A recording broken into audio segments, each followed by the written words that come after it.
I'm Cheryl Vogt, Director of the Richard B. Russell Library for Political Research and Studies, and it's my pleasure to welcome you this afternoon to our Richard B. Russell Building, Special Collections Libraries. It's our relatively new home. This December marks 2 years since our staff moved in here, and I think that's just amazing that it's already been 2 years. So we've worked so many years to get here, so it's good to be here.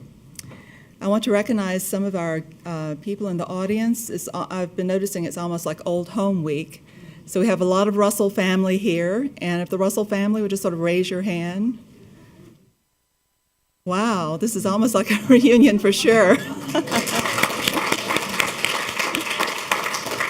I know we have some members of the Board of Regents here, and our chairman, Mr. Neesmith. And also, Russell Foundation is meeting here today, so we have a good number of the trustees here, if you'd like to raise your hand also. Yeah. After this event, everyone's invited to a reception and a book signing immediately afterwards, and there will also be a vault tour of the building. For those of you who have not visited our vault before, I really encourage you to do so. It's a highlight of any tour. Not every tour goes to the vault, so this is special that we're running one this afternoon. There's also going to be a docent-led tour of the gallery space that will begin about the same time, and you are welcome to join that, or you're welcome to just tour on your own if you would like to do that. We should have some staff around in the galleries to answer questions, but if not, you can look for Russell staff. They should be around somewhere, and you can talk with them. Today's program is one of a series of presentations celebrating Charles Campbell's recently published autobiography, Senator Richard B. Russell and My Career as a Trial Lawyer. The Russell Library staff and I are very happy to host this event. It was here that Charles conducted a good amount of his research for the book, and we always welcome seeing the fruit of such labor. We're grateful to the Richard B. Russell Foundation for the support that they give us. They support our work annually, including this event today, and we also thank the university libraries for numerous contributions they've made to this event. We very much appreciate your interest in coming, and we hope we'll see you at future events. Now I want to introduce you to Norman Underwood. He's the current chair of the Richard B. Russell Foundation, and he is also senior counsel at Troutman Sanders in Atlanta.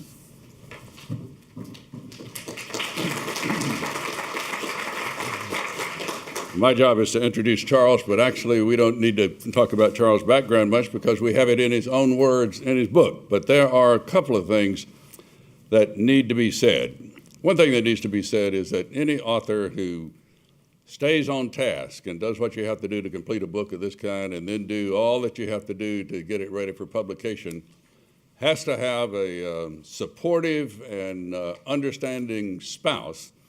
And this author's spouse is also a very important part of the story. And I just saw her sneak in the back, but I want to ask Ann Campbell to stand up so that we can thank her for being such an understanding and supportive staff.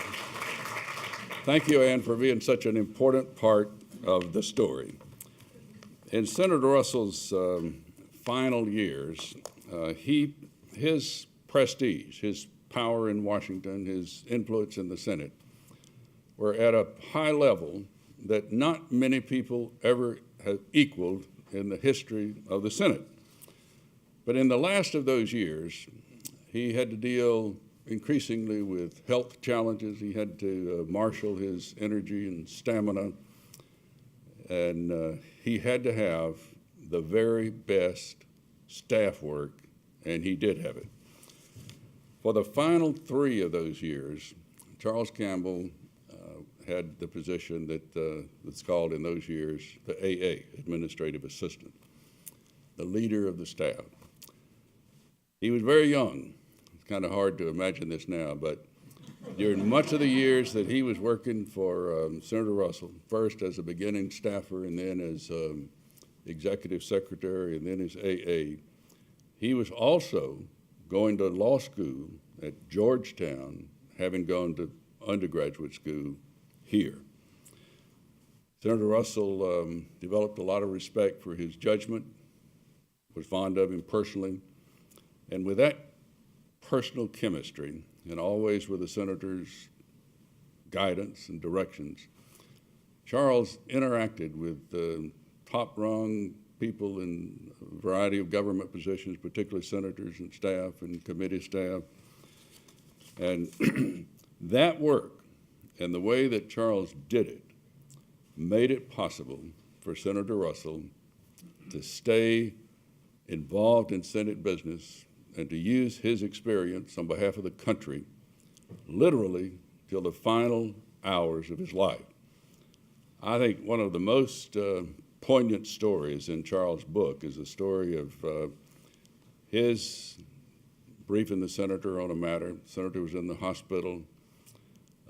It was near the end, and Charles, with a signature that he got, which Charles sensed would be the last signature and vote the senator ever gave, he got that on a proxy that could be used, if needed, for the Senate Democratic Caucus election.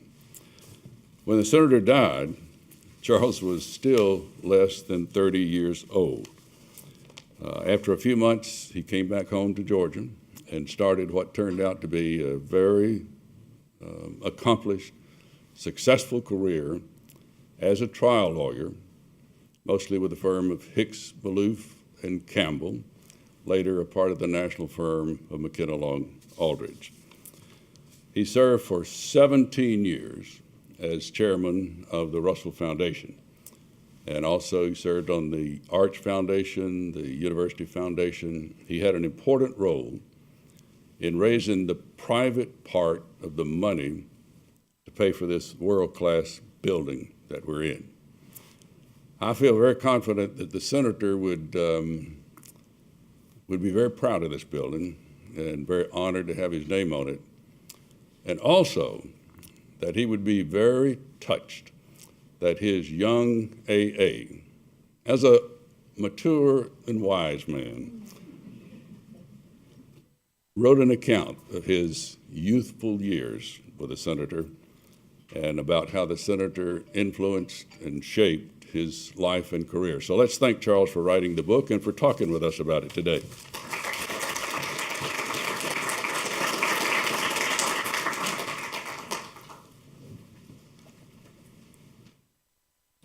Well, thank you, Norman, for those generous words. And thank Cheryl Vogt, who's done such a magnificent job now for over 30 years as the head of this library. Both of them are doing important work to help preserve the legacy of Senator Richard B. Russell. And I also want to thank each of you for being here and for your interest in my book. Anticipating that this audience would not be terribly interested in the day-to-day life of a trial lawyer, which is focused on in the second half of my book, I'm going to instead talk about a subject that you probably will be more interested in, the career of Senator Richard Russell. Russell enjoyed a dream political career.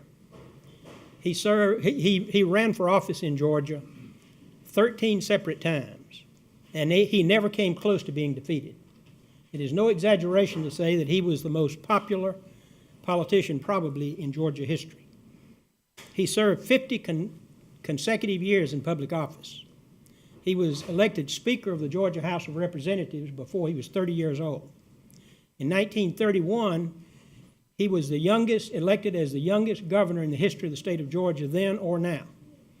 And in 1933, when he was sworn in as a United States Senator, he was the youngest senator in the nation. He served in the Senate for 38 years, becoming the first person to serve more than half their life in that body. At the time he died in 1971, he was chairman of the Appropriations Committee, the most powerful committee in the Senate, and he was president pro tempore of the Senate, third in line of succession to the presidency. Most political historians agree that he had the perfect public service career, except for one blemish on his record, and that is his steadfast opposition to civil rights legislation during his years in the Senate, including leading the longest filibuster against the 1964 Civil Rights Act in Senate history. When President Lyndon Johnson signed that act into law in the summer of 1964, tension, unrest, and violence swept the South. In Georgia, a Negro reserve military officer was brutally murdered on a Georgia public highway. Many Southern politicians were condoning, if not in fact aiding and abetting, the tension, unrest, and violence. Richard Russell chose to take a different approach. He gave a speech, the very first public speech he gave in Georgia after the act was signed into law. This was a speech at Berry College in Rome, Georgia. It wasn't about civil rights, it was about economic development in northwest Georgia. And this is part of what he said about the Civil Rights Act, and I'm quoting. "It is the understatement of the year to say, I don't like these statutes. However, they are now on the books, and it becomes our duty as good citizens to learn to live with them for as long as they are there. It is our duty as good and patriotic citizens in a period that will undoubtedly be marked by tension and unrest as this statute is implemented to avoid all violence. Violence and law violation will only compound our difficulties and increase our troubles." President Johnson said from the White House that this statement was the most important and productive statement made by any public official in the period after the Civil Rights Act became law. Editorials in Georgia called on other Southern politicians to follow Senator Russell's example and to quit stirring up unrest and violence. In 1974, 3 years after Russell died, the Senate of the United States renamed the oldest and most prestigious of the three Senate office buildings, what had been known as the old Senate office building, the Richard B. Russell Senate office building. And I think we have to ask ourselves here in 2013, why would the Senate of the United States in the mid-1970s name the oldest and most prestigious of the three Senate office buildings for a Southern segregationist? And the answer to that question is that Richard Russell was far more than the legislative positions he took and the votes he cast. And his colleagues in the Senate well knew that. 1 year after the Senate office building was named in his honor, he got another high national honor. The U.S. Postal Commission, that has a program called the Great American Series, issues commemorative stamps to recognize those few Americans that have made a significant contribution to American life. In 1975, they issued the Richard B. Russell commemorative stamp. And if I can find this technology, pull the drawer out, she says. Here it is. I have now placed up on the board the first day cover. I know many of you were at the dedication at the Fort Yargo State Park, not too far from here. I put this up to call attention to the tagline, not just what he did, but what he was. And what I want to talk about for a few minutes this afternoon are the personal qualities of Richard Russell, which I believe secured his place in history of not only this state, but this country, and provides the legacy that we seek to preserve in the Richard B. Russell Foundation. Without any question at all, the quality that Richard Russell valued most highly was integrity, and anyone who knew him would know that. He served 50 consecutive years in public office, and not once was there any suggestion, insinuation, let alone an accusation, that he had engaged in the slightest unethical, improper, or illegal conduct. How many politicians can you say that about for even a brief period, let alone 50 years? Senator Russell's father, who was a judge and Chief Justice of the Georgia Supreme Court, told his children when they were young, all of you cannot be brilliant, all of you cannot be successful, but all of you can be honorable. And he never forgot that. That was the watchword of his public service career for the rest of his life. In 1996, 25 years after Russell died, the Russell Foundation placed in the rotunda of the Russell Senate Office Building in Washington a statue of Senator Russell. And they had a dedication ceremony, and of those that spoke at that dedication ceremony, without exception, every one of them mentioned his integrity. Let me just give you two examples. Vice President Al Gore, whose father, Albert Gore Sr. from Tennessee, served with Russell for 15 years in the Senate, said this, and I quote, "On one matter, my father was resolute whenever he spoke about Senator Russell. Dick Russell had a heart of gold and was one of the most honorable individuals ever to serve in the United States Senate throughout its more than 200-year history." Senator Robert Byrd, who also served for 15 years with Russell and went on to become the longest-serving United States senator before he died in 2010, said this, "Richard Russell followed his own star. He did not pander. His confidant was his conscience."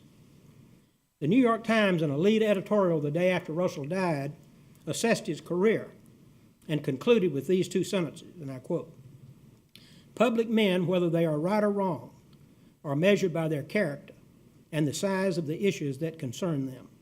By these standards, Richard Russell was a big man." While I was working for him in 1968, the 35th anniversary of his being sworn in as a senator occurred, and the Senate staged a love fest that lasted the better part of a day. Senators came to the floor and said every conceivable or favorable kind of thing about him that you can imagine. When it came Senator Russell's time to respond, he was very brief, but he concluded with these two sentences, which kind of tells you what he thought was important. And I quote, "When my time is done here, I hope it will at least be possible to say of me that I was an honorable man. I cannot think of anything that could be said that would please me more," end quote. A second quality of Senator Russell that was important in his career was staunch independence. Some people would say orneriness. He detested to be controlled, or even influenced for that matter. When he was elected Speaker of the House of Representatives in Atlanta, there was a custom at that time that the lobbyists representing the special interest groups would get together and they would decide which members of the House should be appointed by the new Speaker to certain committees and who should serve as chair of those committees, and they'd give the list to the new Speaker, and he was expected to make those appointments. When the list was given to Senator Russell, he said, "I'm not going to look at your list, because if I've already decided to appoint one of those men to one of these committees, I wouldn't do it after reading your list. So you see, you're better off if I don't read your list." He took that kind of independence to Washington and exhibited it throughout his career. Senator Russell paid a price for his independence, but it was a price he was willing to pay. In 1952, when he was a serious candidate for the Democratic presidential nomination, many people felt he was the best qualified candidate, including President Truman. He was told in the lead up to the Democratic National Convention that if he would change his position on civil rights and a few labor issues, he might very well get the nomination. He refused, saying, "If I did that, it would be viewed for exactly what it would be, political hypocrisy." He was asked on several occasions by his colleagues, Democratic colleagues in the Senate, to become the Senate Democratic leader, but he declined in each instance because he said, "I cannot agree in advance to support the program of any president." And his independence of voting was the single thing that was the most important to him, I believe, in his Senate career. He served with 6 presidents, every president from Franklin Roosevelt to Richard Nixon. By the way, Nixon referred to him as a president senator at the time of his death. The 2 presidents that he was probably closest to personally were Franklin Roosevelt and Lyndon Johnson. This is a picture taken in 1932 of Governor Franklin D. Roosevelt of New York and Governor Richard B. Russell of Georgia. When Roosevelt was campaigning for his first term as president and Russell was campaigning for his first term as senator, Russell made a nominating speech for Roosevelt at the 1932 Democratic National Convention. They had become friends while they served as governor of their respective states and on Roosevelt's frequent visits to Warm Springs, Georgia, for treatment of his polio. They arrived in Washington at exactly the same time in early 1933, and Russell became one of the most consistent and strongest supporters of the New Deal, not only during the famous 100 days, but throughout the early years of the New Deal. He was known as someone who had the president's ear. But he did not let his friendship with Franklin Roosevelt interfere with his judgment of what was in the interest of the country. The first example of friction between the two came in regard to Roosevelt's court-packing plan. The United States Supreme Court had declared several of the New Deal legislative measures unconstitutional, measures, incidentally, that Senator Russell had uniformly supported. And so he proposed that some of the older judges on the court that were creating the most trouble would have to retire when they reached a certain age, which they'd already reached. And if they didn't retire, then he could add new members to the court, up to a total of 15, almost doubling the size of the court. Well, this proposal was of great concern to Senator Russell, because under our Constitution, we're supposed to have three co-equal branches of the government: the legislative, the executive, and the judicial. If a president of the United States, because he didn't like Supreme Court decisions, could arbitrarily impose age limits on members of the court and almost double the size of the court, what did that say about the doctrine of separation of powers and the co-equal branches of the government? Russell concluded he could not vote for the court-packing plan, but he wanted not to have to cross Roosevelt if he could avoid it. So he and a small group of senators who had generally been supportive of Roosevelt up to that point in time went to the White House and met with the president and proposed a compromise. No age limits, but we'll increase the size of the court by 2 members, from 9 to 11. Roosevelt would have none of it. He said he wanted his entire proposal. They went back to Capitol Hill and opposed the court-packing plan, which resulted in Roosevelt suffering his first major legislative defeat. Not long after that, there was another source of tension. This one involved Georgia politics. Just as Roosevelt wanted to purge the Supreme Court of justices he didn't agree with, he wanted to purge the Senate of senators he didn't agree with. And one of them was Russell's colleague from Georgia, Walter F. George. Russell was summoned to the White House and was told of the plan that Roosevelt would select a strong candidate in Georgia to oppose George. He was up for re-election in 1938. He would provide him unlimited amounts of money. He would give him the president's full public support, and he expected Richard Russell to provide him with his full public support. Russell tried to explain that he had a policy of not becoming involved in other people's primaries in Georgia, and that he would not be in a position to oppose Senator George's renomination. Roosevelt was not happy. He selected as the opponent for Senator George one of Russell's closest friends and strongest supporters, Lawrence Camp, a former U.S. attorney in Atlanta. If Roosevelt thought this would force Russell off the sidelines, he was sadly mistaken. Russell maintained strict neutrality, and George was overwhelmingly reelected. Even though Russell continued to support Roosevelt generally on most things, including during World War II, they no longer had the friendship that they previously had. Lyndon Johnson is an even more interesting case. More than anybody else in Washington, Richard Russell made Lyndon Johnson, and I'll explain to you why in just a minute. And it was a strange friendship because they were completely different in personality and modus operandi. Russell, the quintessential Southern gentleman, humble, reserved, patrician, the whitest red member of the Senate. Johnson, the profane, boorish, backslapping Texan, hardly read any book. In fact, the story is told one time when Johnson was in the White House and he was trying to get in touch with Senator Russell in a time of crisis and couldn't locate him. He exploded to an aide, hell, he was probably off somewhere reading Plato.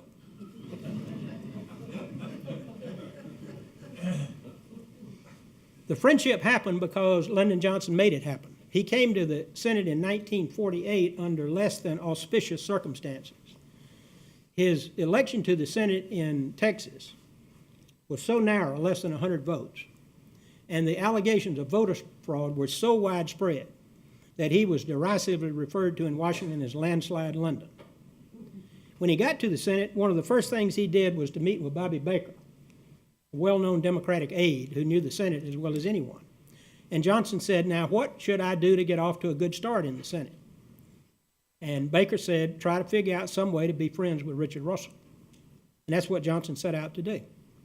He said years later in an interview that he knew the only way he could be friends with Senator Russell was to get on his Armed Services Committee. Otherwise, they'd be nothing more than passing acquaintances. Well, even though that was a hard thing to do as a freshman senator, he got on it, and he made the best of it. It wasn't long before he discovered that Russell worked later into the ninth than any other senator. So he started being sure that the one senator that would be there when Russell left every night was Lyndon Johnson.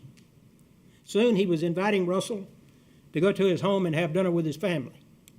Russell had no family at home in Washington because he was a bachelor.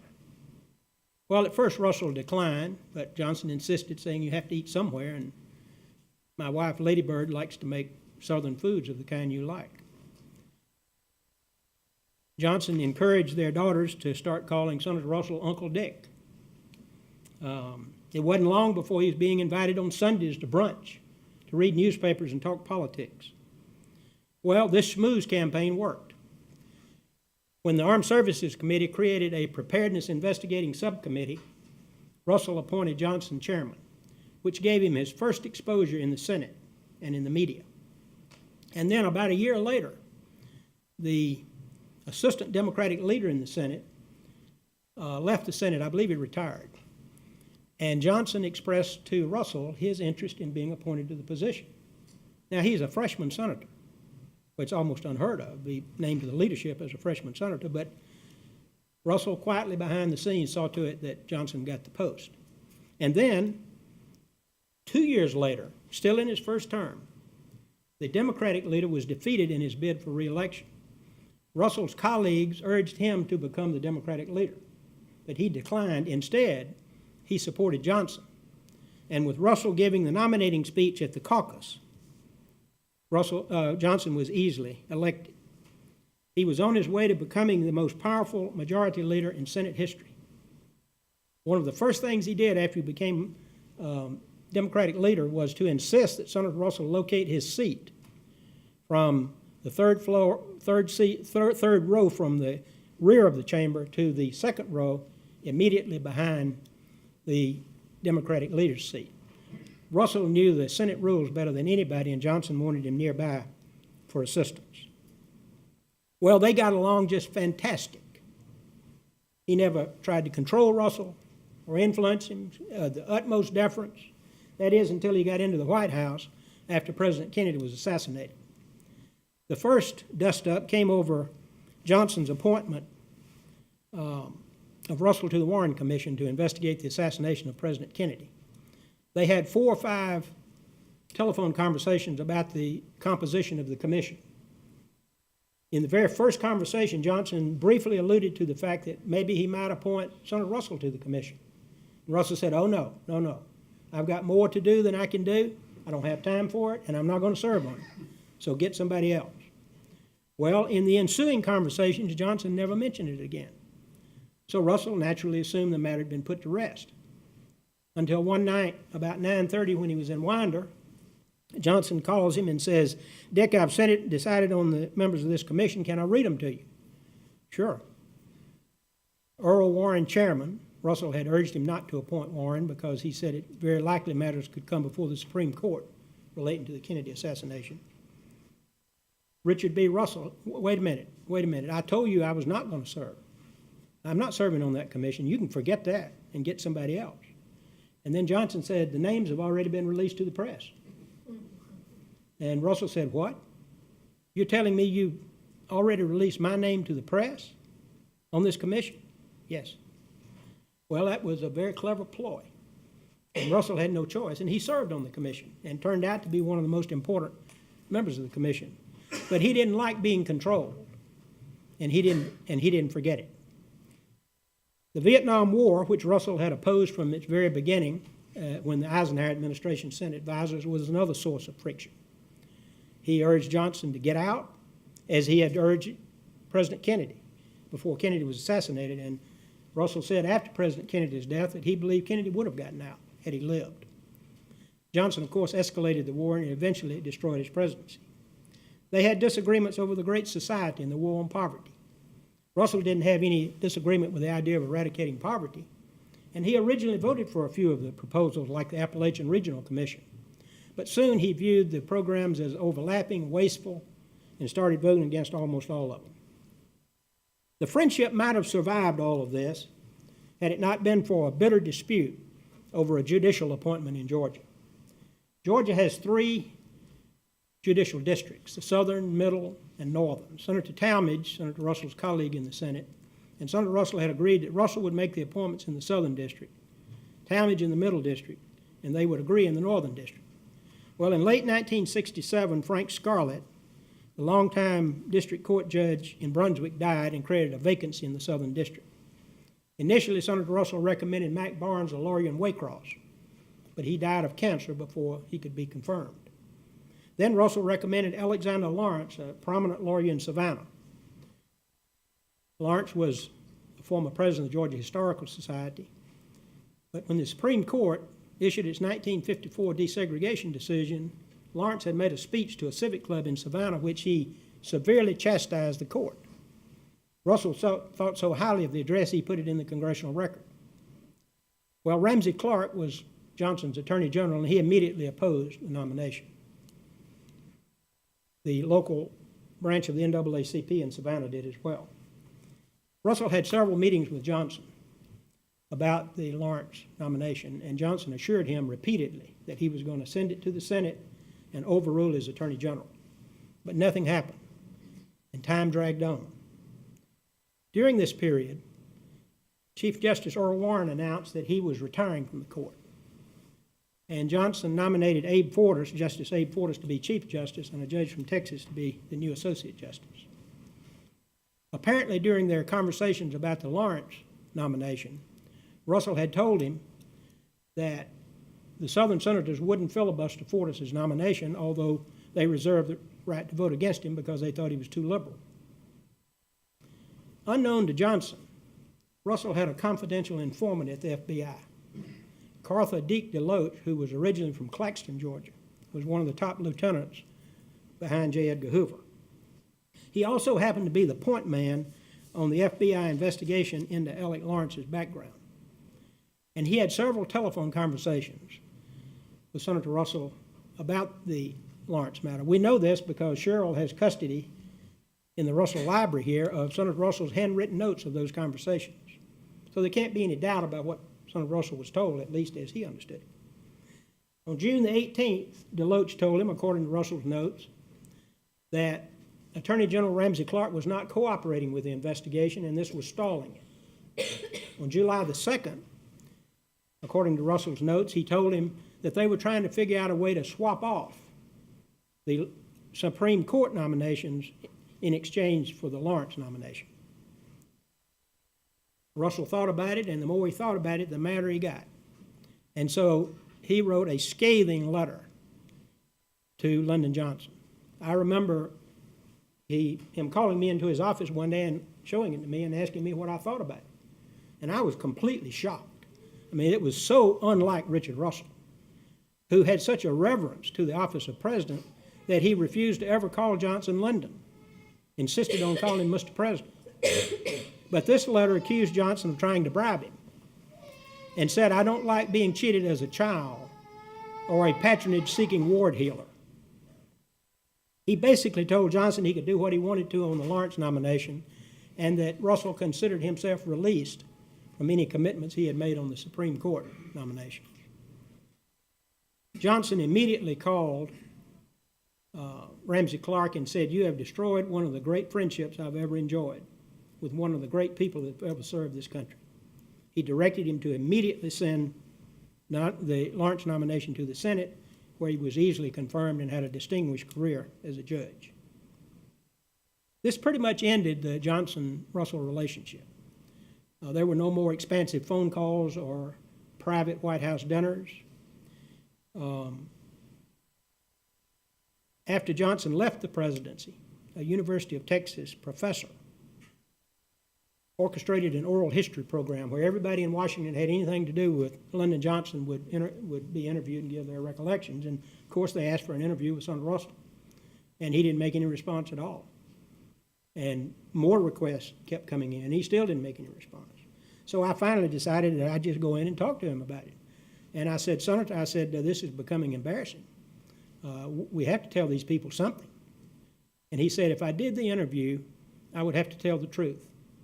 and that would not help anyone. Just tell them I'm planning to write a book and I'm not available. And he didn't talk to them. And to my knowledge, Lyndon Johnson and Richard Russell never talked after Johnson left the White House. A third personal quality was a Herculean work ethic. Richard Russell was known as the hardest working, longest working senator in the Senate, even when I joined him for the last 5 years when he was not in good health. He worked 5.5 days a week. I can imagine what he must have been like in the 20s, in the 30s, and the 40s, the 50s, and the early 60s when he was a young man and at the peak of his health. He had a brilliant mind, but he assiduously cultivated it by extensive reading outside the office. Senator Talmadge, who served with him for 15 years, was so amazed at the speed with which he could read and his degree of retention that he assumed he had taken speed reading courses and called Russell's office and asked for the name of the company that had given him speed reading courses. To my knowledge, he had not taken any speed reading courses. It was all natural ability. Senator Milton Young of North Dakota, who was the ranking Republican on the Appropriations Committee, in his oral history here at the Russell Library, said that in the Appropriations Committee you'd get an avalanche of material one afternoon, and then the Appropriations Committee would mark up the bill the next morning.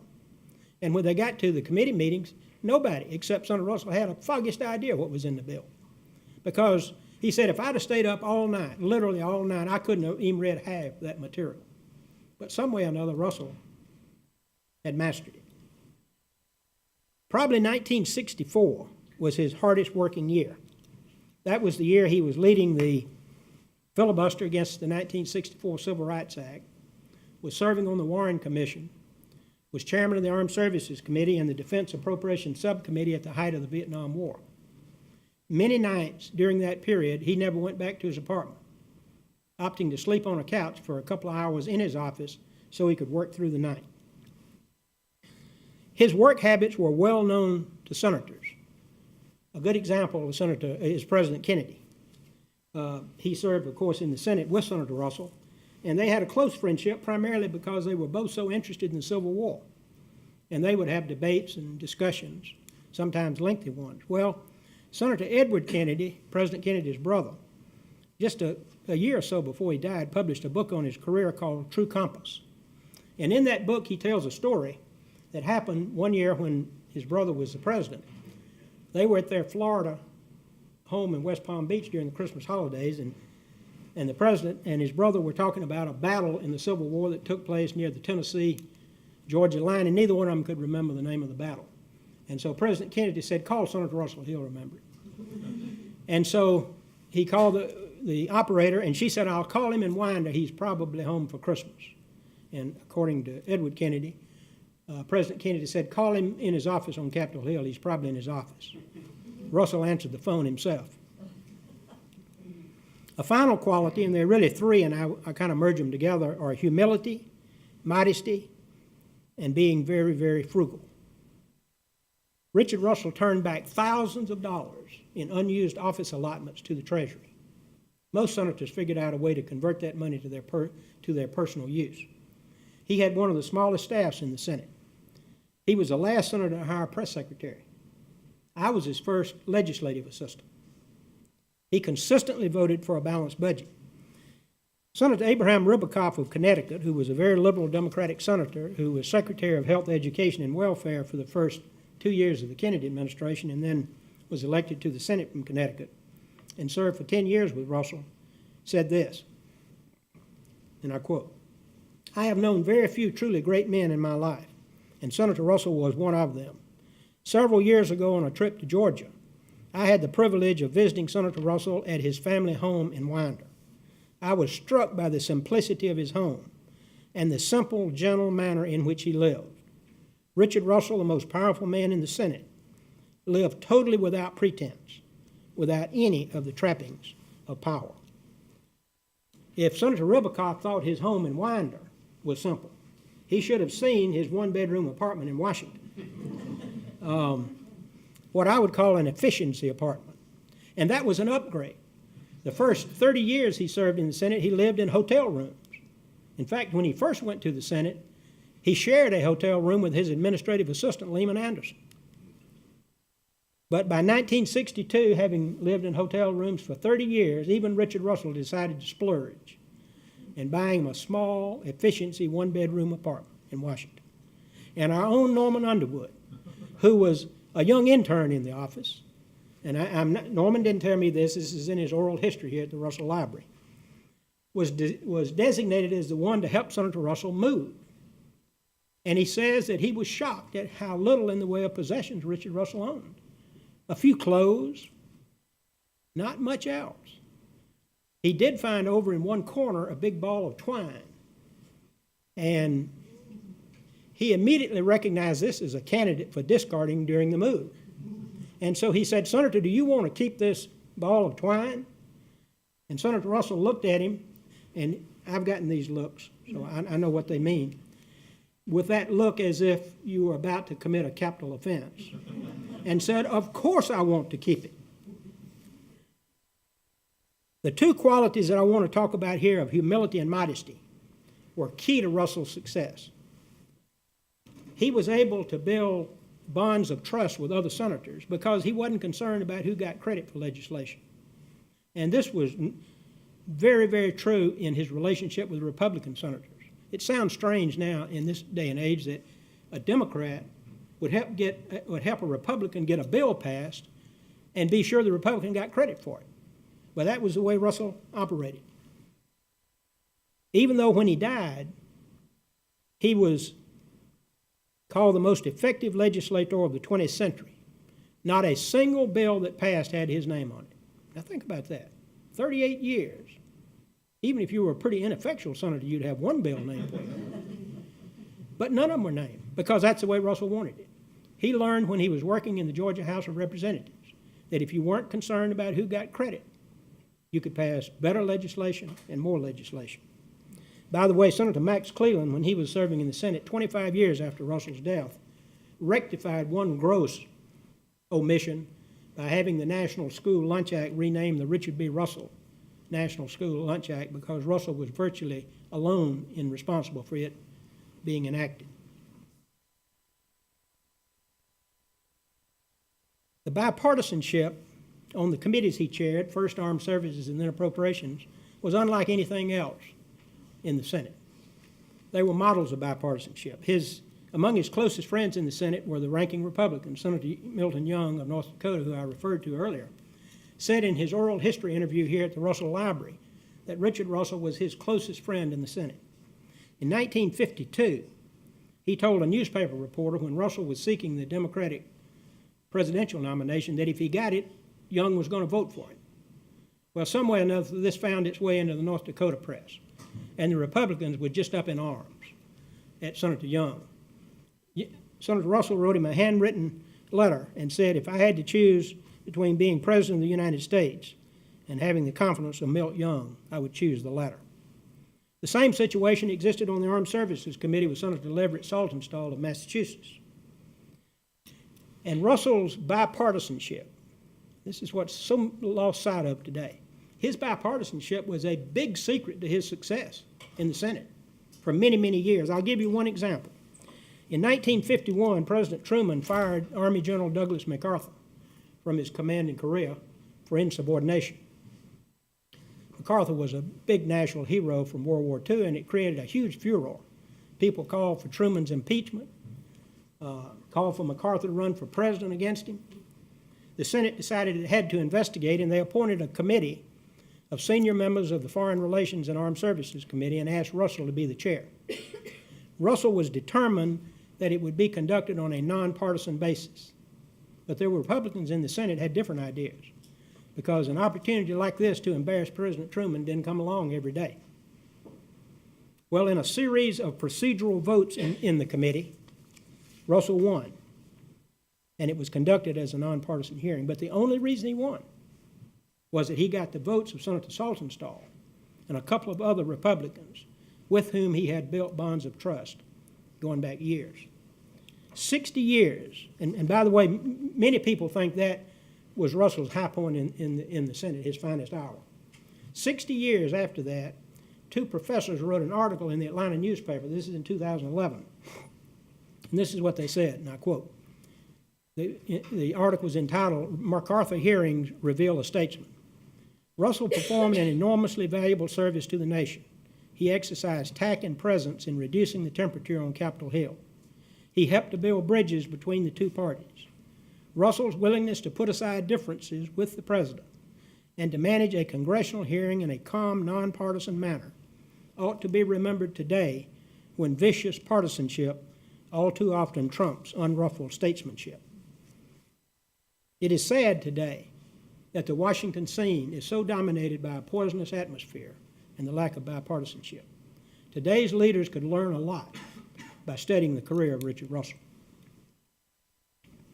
I want to conclude my remarks today, and I'm almost running out of time, by talking about two things: romance, which is one of my wife's favorite topics, and the origins of the Russell Foundation, which is one of my favorite topics.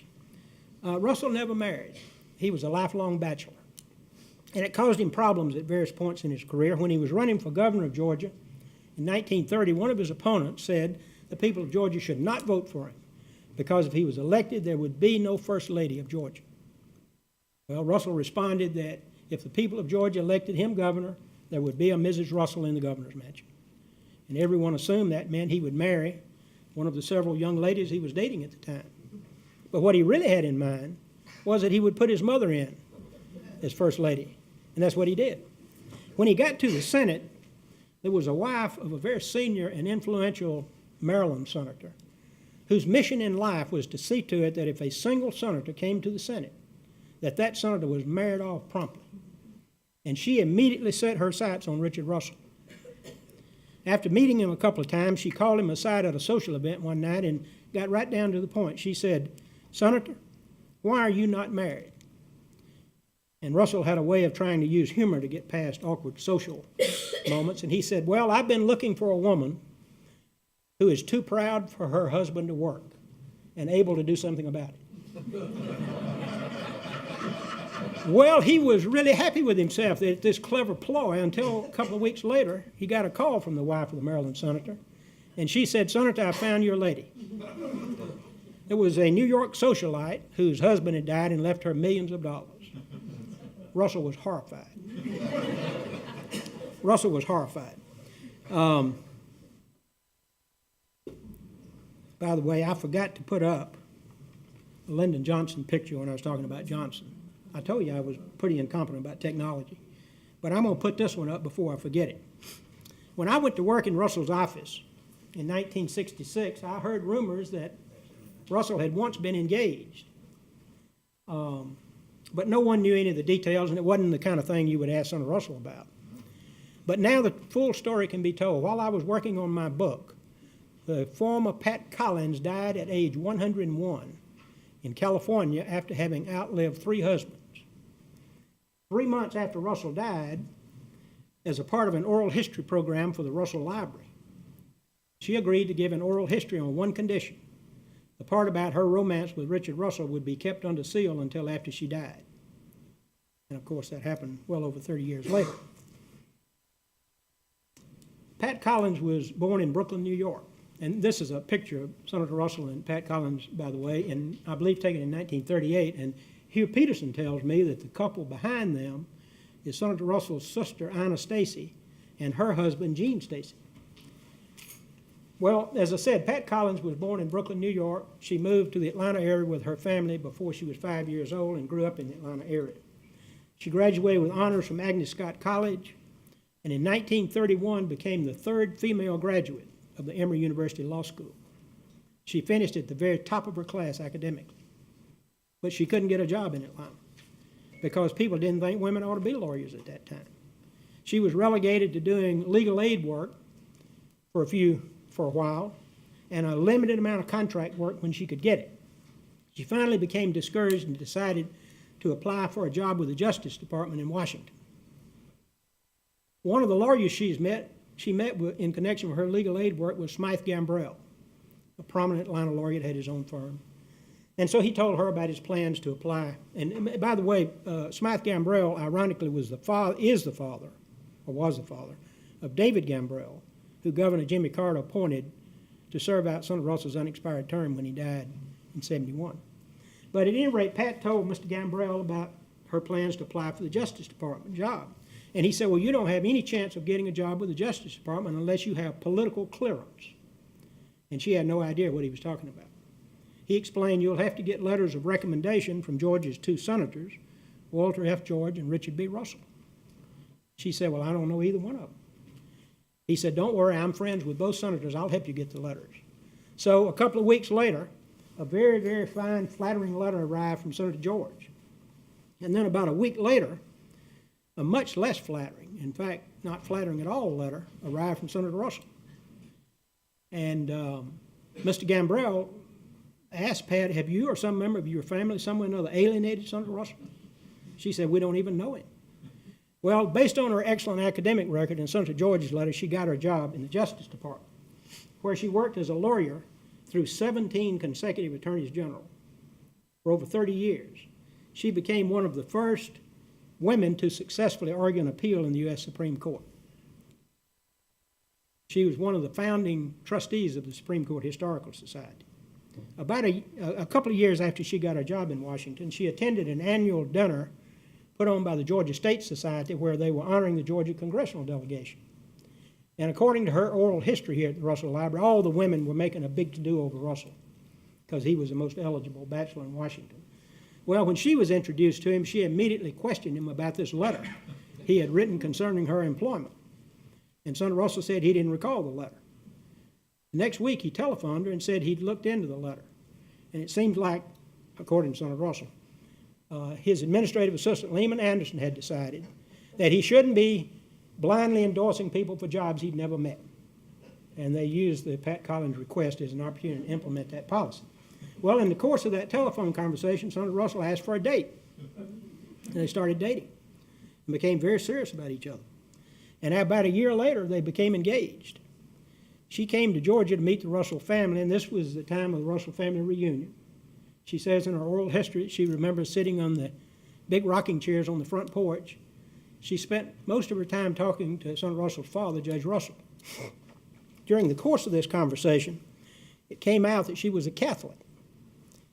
And at the end of the evening, as they were departing, Judge Russell told Senator Russell, in Pat's presence, now, if you marry this lady, you're going to have to sign a written statement that you won't interfere with her religion and that any children of the marriage will be brought up in the Catholic Church.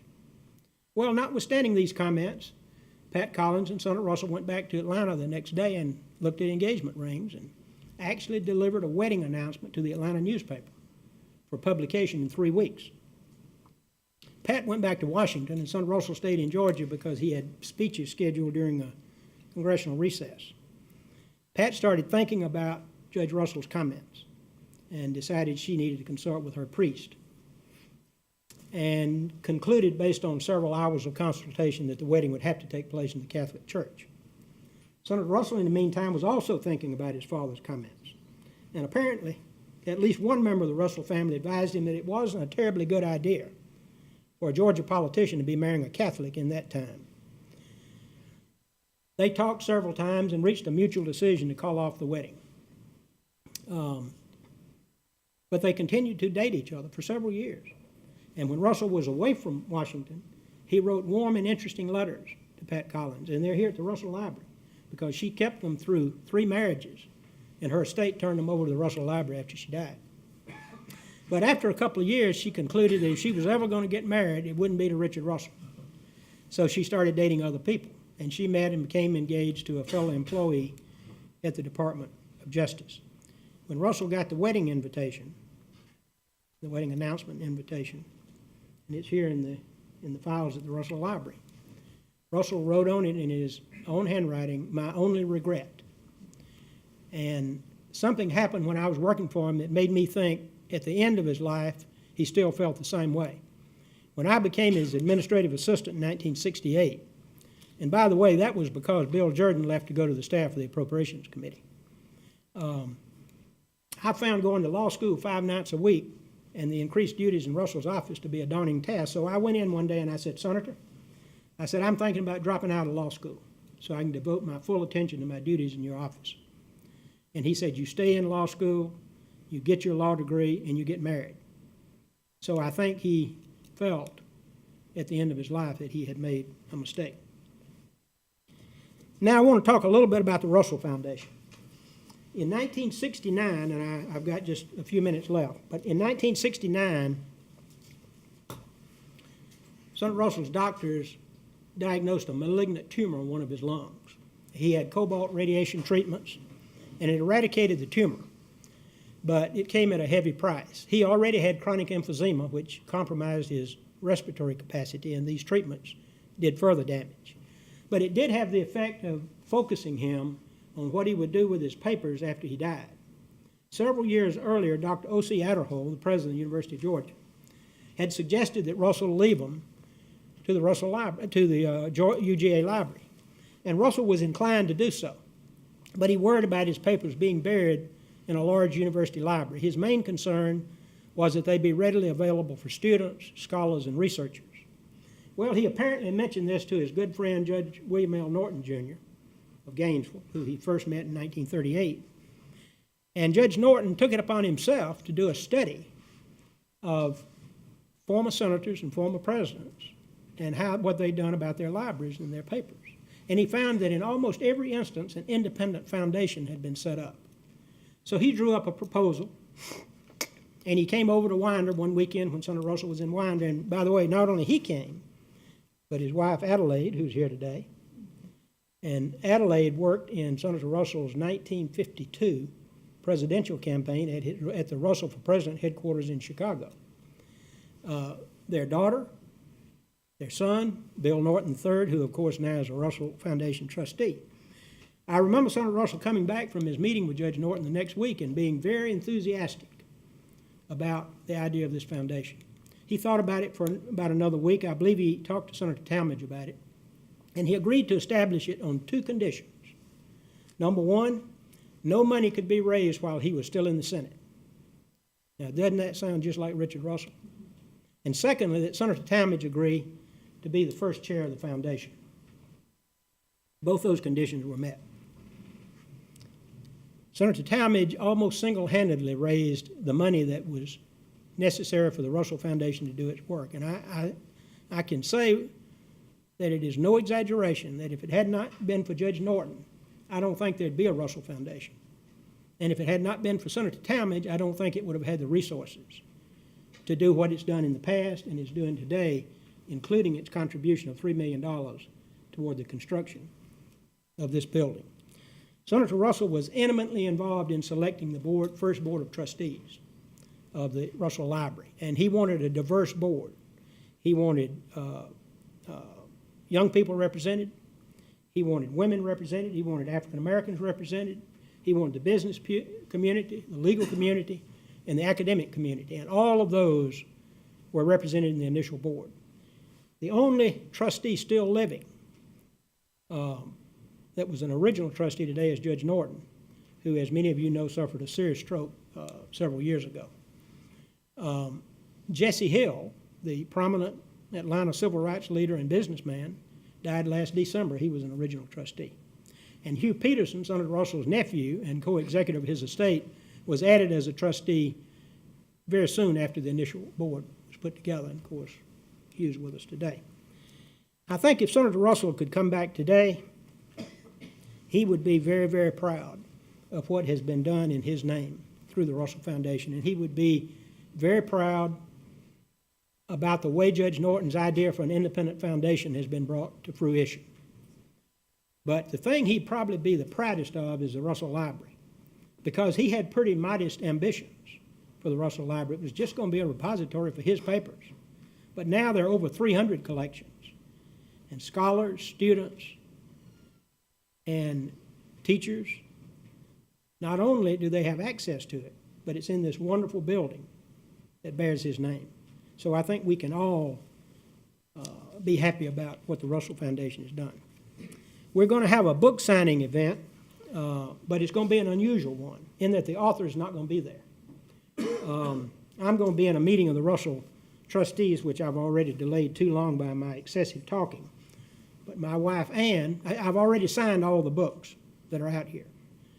My wife Ann is going to do inscriptions for those of you who want them. And I can tell you her handwriting on a bad day is better than mine on a good day. So you might actually be able to read the inscription. In conclusion, I want to thank each of you for being here today and thank you for your interest in my book.